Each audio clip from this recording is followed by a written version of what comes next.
Okay fine. இதுல பார்த்தா சபரியும் அரோராவும் இருக்காங்க. ஆமா, பிரஜன் உள்ள வர வாய்ப்பு இருக்கா? வருவாரு. அவரும் ஒரு கண்டஸ்டன்ட் தானே, அதனால கண்டிப்பா வருவாரு. ஓகே. இதுக்கப்புறம் பிக் பாஸ் சுவாரஸ்யமா போகுமா போகாதா அப்படின்னு அது கேட்கக்கூடிய சுவாரஸ்யமா நிலைமையில் நான் போகுமான்னு கிடையாது. எனக்கு தெரியாது. ஆ. ஏன்னா நான் நேத்து எபிசோட் பார்த்ததோட சரி, அதோட நான் லைவ் பக்கமே போல.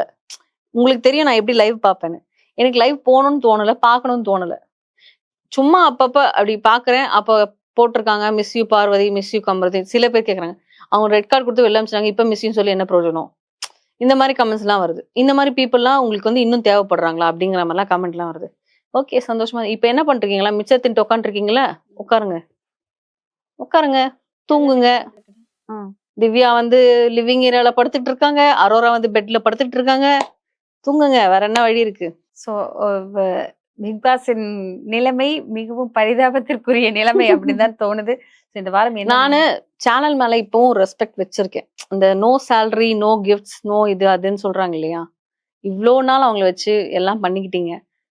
அவங்க சேலரி நீங்க திருப்பி குடுப்பீங்க, நான் இப்பவும் உங்களை நம்புறேன். இல்ல, அவ்வளவுதான். நம்பிக்கை இருக்கு. அதெல்லாம் வேற கொடுப்பாங்க. எதுவும் நான் சேனல பயாஸ்டாவோ பிளேம் பண்ணியோ அங்க இதுக்கு மேல இருக்கவங்களுக்கும் ஏன்னா இருக்கவங்களுக்கும் தெரியும்லங்க Yes. பார்வதி என்ன பண்ணிருக்காங்க, ஆமா. பார்வதியால நம்ம என்ன பண்ணிருக்கோம் அப்படின்னு நம்மள மாதிரி டீமுக்குள்ள யூனிட்டுக்குள்ள யோசிக்கிற 2-3 பேராவது இருப்பாங்க. பார்க்கலாம். பார்க்கலாம். சோ பிக் பாஸோட நிலைமை மிகவும் பாவமான நிலைமையில் போய்க்கொண்டு இருக்கிறது.